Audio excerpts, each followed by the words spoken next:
This video is brought to you by Overall Kayla, Farmer Kayla. Hi guys, welcome. Today we're going to be talking about a new series I'm going to have on this channel called Reading for Revolution. So if you watched my video, it was an Earth Day video where I gave recommendations for books on climate change that had been given to me, and I did a book unhaul where I went through my shelves and I sent books that I loved to my friends and family. You'll have heard me sort of come up with this turn of phrase. And also in that moment, acknowledge a desire to read books about climate change.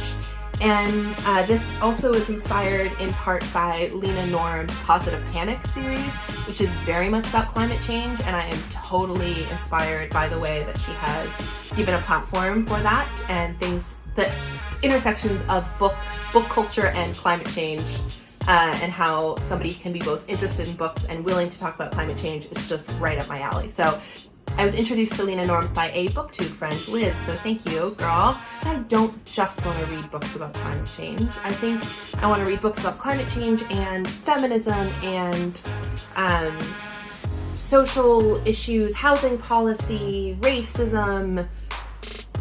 Bring it on. So I definitely have had a couple of books that I've read and a book I am currently reading that I feel fall into this sort of reading for revolution category. And I went through my Goodreads this morning, and as you can see, I'll be scrolling it through.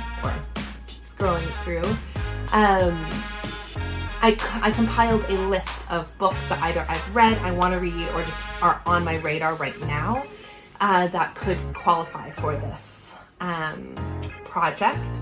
And so I want this to be a specific place where I talk about books that I'm reading and maybe talk with you guys. I don't know if there's going to be a book club component. I'm not completely sure what this looks like yet. But I wanted to make sure that I started this, and partially because I am about halfway through of Adonia Lugos' Bicycle/Race, Transportation, Culture, and Resistance.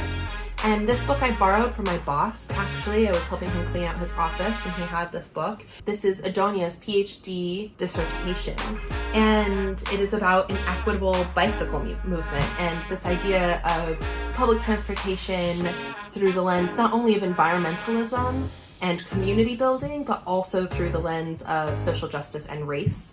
So it's very interesting. She's based in Southern California, and so and this takes place in Orange County and Los Angeles, or describes sort of situations in both, as well as she lived in Portland, Oregon, which is a very bike-friendly city.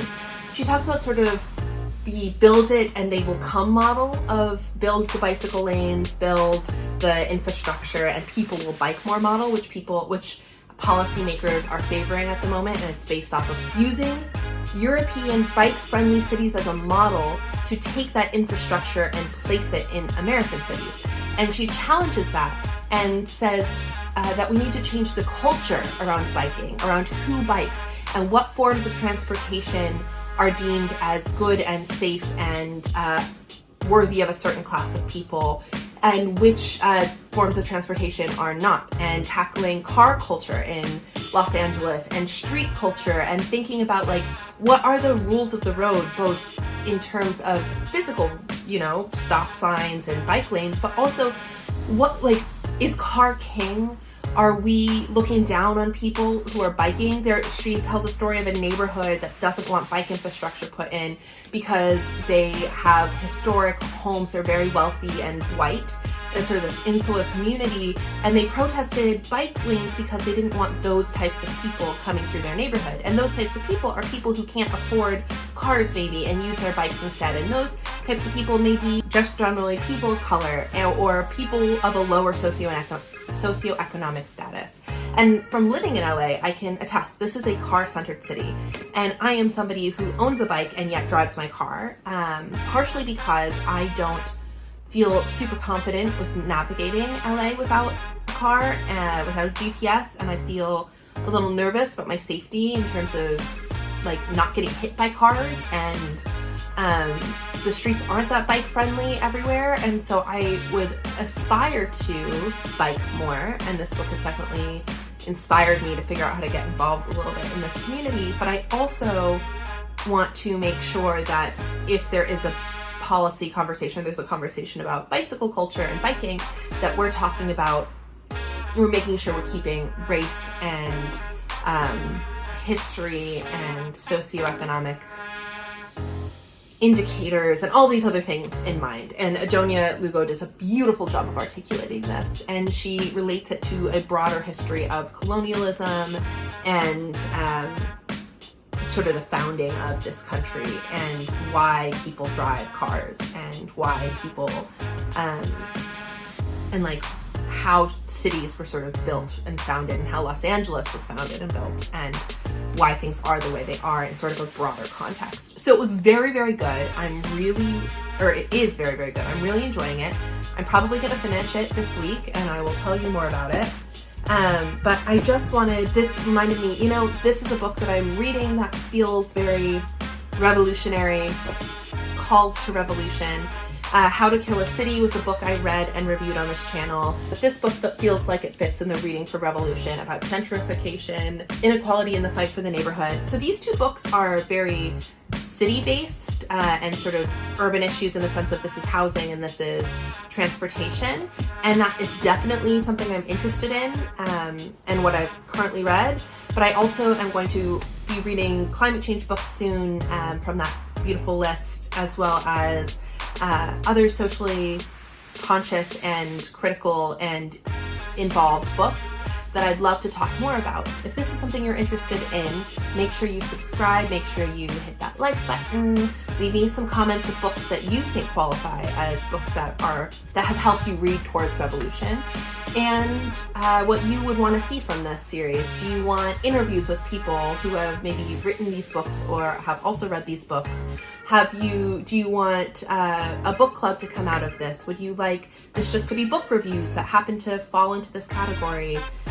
Larger conversations about culture and social issues. So let me know. I'm hopeful and excited about what this could be, and hope that you are too, and that you're willing to join me. So I also have a bookshop.org link. It is an affiliate link that I will leave below, and I've put a list of Reading for Revolution books on there. If anyone is interested in getting started with any of these, if you purchase off of my link, I will see some pennies to that. As well as it helps me with that affiliate program, get started, get my foot in the door, learning how to do all this stuff on the internet. And also, bookshop.org is a great alternative to Amazon. It supports local bookstores. You can buy from local bookstores, and it has a percentage or a fund that goes towards local bookstores as well. And now more than ever, it is so important that we divest from Amazon and we make sure that we are supporting our local communities. So I will leave that link below. I will leave links to How to Kill a City, the video where I talk about how to kill a city. I'll leave links to my climate change recommendations. And I will leave links to Leena Norm's Positive Panic. And I'm excited to see where this goes. I'm interested in hearing some feedback from y'all, so let me know what you think. And I will catch you on Wednesday. So please like, subscribe, the whole shebang. All right, take care. Bye.